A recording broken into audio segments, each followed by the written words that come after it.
कामिका एकादशी 30 या 31 जुलाई 2024 में कब है?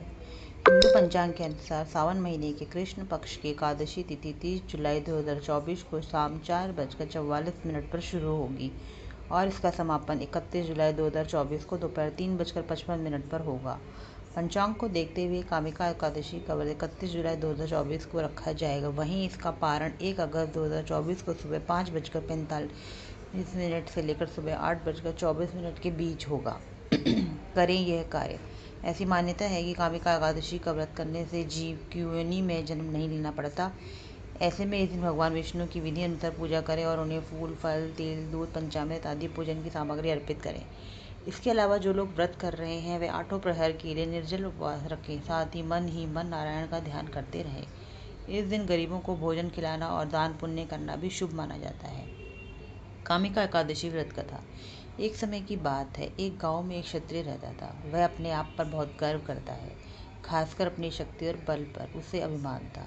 क्षत्रिय भगवान को बहुत मानता था, लेकिन उसके मन में घमंड था। वह हर दिन भगवान विष्णु की पूजा करता और उनकी उपासना में लीन रहता था। एक दिन वह किसी महत्वपूर्ण कार्य के लिए घर से बाहर यात्रा पर निकला। रास्ते में उसकी मुलाकात एक ब्राह्मण से हो गई।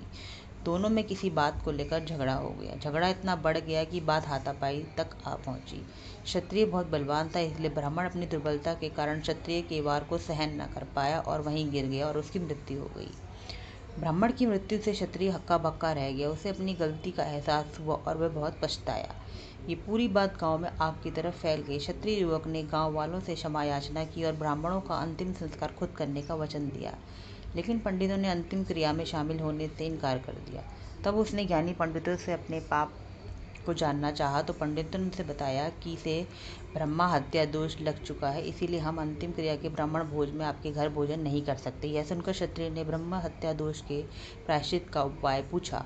तब पंडितों ने कहा कि जब तक वह सावन मास की कृष्ण पक्ष एकादशी तिथि को विधि पूर्वक भगवान विष्णु की पूजा नहीं करता और ब्राह्मणों को भोजन नहीं कराता और दान दक्षिणा नहीं देता, तब तक वह ब्रह्म हत्या दोष से मुक्त नहीं हो सकता है। क्षत्रिय ने ब्राह्मण के अंतिम संस्कार के बाद पंडितों की सलाह मानते हुए कामिका एकादशी के दिन पूरी श्रद्धा और विधि के अनुसार भगवान विष्णु की पूजा की। फिर उसने ब्राह्मणों को भोजन कराया और दान दक्षिणा भी दी। इस तरह भगवान विष्णु की कृपा से वह क्षत्रिय ब्रह्म हत्या दोष से मुक्त हुआ।